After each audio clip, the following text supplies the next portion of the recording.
సుబ్రహ్మణ్య భుజంగ స్తోత్రం 31వ శ్లోకం. నమక్కేకినే శక్తయే చాపి తుభ్యం నమచ్ఛాగ తుభ్యం నమః కుక్కుటాయ నమః సింధవే సింధు దేశాయ తుభ్యం పునఃస్కందమూర్తే నమస్తే నమోస్తు. కుమారస్వామి, నీ వాహనమగు నెమలికి, నీ ఆయుధమగు శక్తికి, నీకు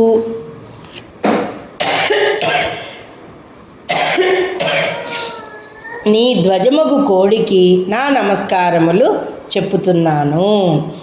నీవు నివసించు సింధు దేశమునకు, నీవున్న సముద్రమునకును నమస్కారములు చెప్పుచున్నాము. పునః నీకు నీ పాదములకు నమస్కారములతో మరి ఒక్కసారి నిన్ను వేడుకుంటున్నాను. ఎల్లవేళలా కూడా మమ్మల్ని చల్లగా చూడు తండ్రి.